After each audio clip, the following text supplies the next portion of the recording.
Alright, let's dive into this because the Dylan Larkin trade rumors have taken a seriously intriguing turn. Here's the thing, when a player of Larkin's caliber hits the trade block, it's already big news. But what makes this really interesting is the Red Wings' reported demand. They want at least one proven NHL player in return. Personally, I think this changes the entire narrative. It's not just about dumping salary or rebuilding with draft picks. Detroit seems to be saying, if we are losing our captain, we want something tangible right now. And honestly, that's a bold move. It shows they're not just rolling over and accepting a fire sale. Now, let's break this down. Dylan Larkin isn't just any player. He's a 34-goal center with a massive cap hit, and he's under contract until 2031.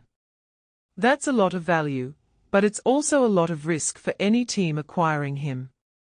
What many people don't realize is that his contract is both a blessing and a curse. For Detroit, it's a chance to get a proven player who can step in immediately. But for the acquiring team, it's a long-term commitment to a player who, while talented, isn't exactly Connor McDavid. Here's where it gets fascinating. Steve Yzerman's stance here is under the microscope. Yzerman's known for being patient and calculated, but this demand for an NHL-ready player feels different. It's almost like he's saying, we are not just giving away our captain for futures. If we are doing this, we are doing it on our terms. In my opinion, this could be a masterstroke or a major gamble. If he gets the right player, it softens the blow of losing Larkin. But if the market doesn't meet his price, he's stuck with a player who's reportedly asked out. And let's talk about the locker room for a second. Larkin's been a Red Wing his entire career. Moving him isn't just about replacing his 34 goals or his power play production. It's about reshaping the identity of the team. If you take a step back and think about it, this could be the moment that defines the Red Wings' next era. Are they rebuilding, reloading, or just retooling on the fly? What this really suggests is that Detroit isn't panicking. They are not just looking to offload Larkin for the sake of it. They want a player who can contribute now, which tells me they are still trying to compete in the short term. But here's the kicker, which teams can actually meet that demand? You need cap space, a proven player to offer, and the willingness to take on Larkin's contract. That's a pretty narrow field.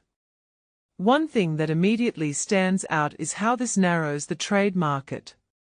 Teams like the Rangers or Bruins might be interested, but do they have the pieces Detroit wants? And even if they do, is Larkin worth giving up a proven player for?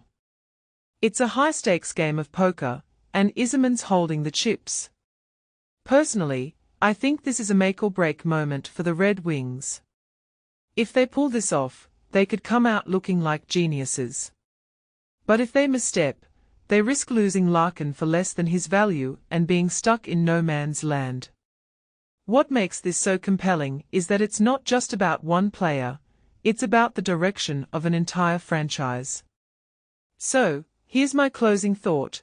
Should the Red Wings trade Dylan Larkin for a proven NHL player? In my opinion, it depends entirely on who that player is. If it's someone who can step in and make an immediate impact, then yes. But if it's just a lateral move, they might as well keep Larkin and figure things out internally. What do you guys think? Let me know in the comments. Would you pull the trigger on this trade, and if so, who would you want in return? Let's keep the conversation going.